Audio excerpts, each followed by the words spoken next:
When you have Forbes calling out the bad fan reaction to your trailers, you know you're in trouble. And there's no doubt that Amazon's Lord of the Rings, Rings of Power series is in a whole lot of trouble. For something that is the most expensive TV series ever made, it's going on Amazon Prime, you're looking at $500 million for one season. They need this to be good. They need a good fan reaction. But right now, it's about as bad as it can get. The Lord of the Rings, the Rings of Power's dislike buried YouTube trailer shows a steep hill. This is from Paul Tassi at Forbes. Again, when you have Forbes talking about the fan backlash to something, you know it's serious, and it absolutely is.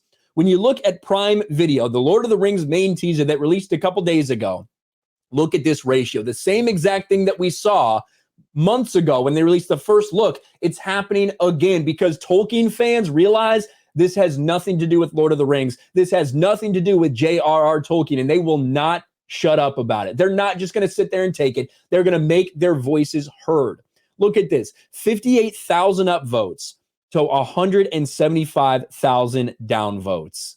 Like, holy shit, people do not like this. And you can tell that a lot of the comments have been scrubbed, especially from the American one, especially from the Prime Video in the United States one. But there's also, it's not just them. You can go and you can search every other Prime Video channel in multiple different languages, multiple different countries. You're seeing the same exact thing. Look at this trailer from India. It actually has more views, 106,000 dislikes to only 27 up.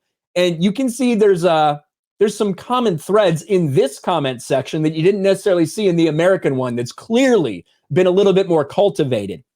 The past is dead. We either move forward or we die with it is probably one of the most un-Tolkienish things Amazon could say.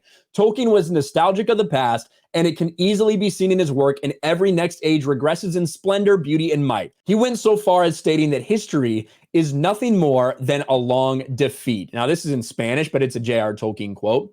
But as the theme progressed, it came into the heart of Melkor to interweave matters of his own imagining that were not in accord with the theme of Iluvatar, for he sought therein to increase the power and glory of part assigned to himself in the Silmarillion. That is a perfect quote for what we're talking about with Amazon. And now the showrunners go out there, the showrunners who have basically no experience doing anything, they go out and they give another interview for Entertainment Weekly. And in the process, they manage to make things worse. The Rings of Power showrunner had no intention of making a Lord of the Rings prequel.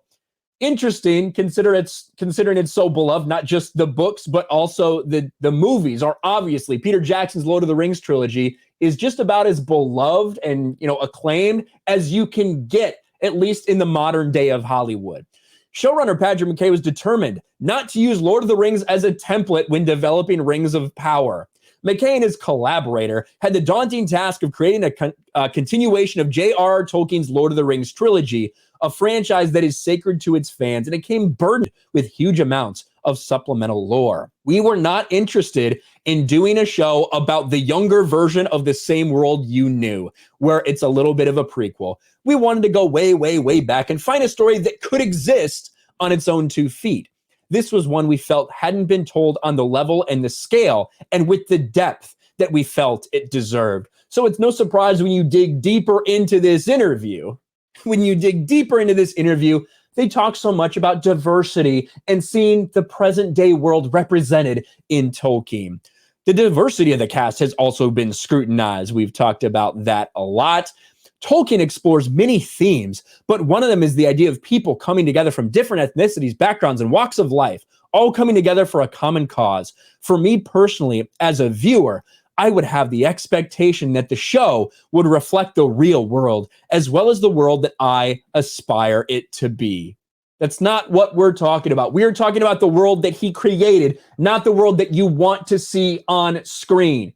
We've seen over and over again from statements from these people themselves that they are not going to be honoring Tolkien. They are not going to be honoring his legacy. And the fans, they see right through that. That's why you're seeing this reaction, because Tolkien fans, they are not going to be quiet about this. They're going to continue to talk about Amazon desecrating something that they love. The backlash for this is only going to get worse. And Forbes rightly points out, Paul Tassi rightly points out, that considering this thing has $500 million wrapped up into it, it needs to convince fans to watch it. It needs to convince everybody to watch it.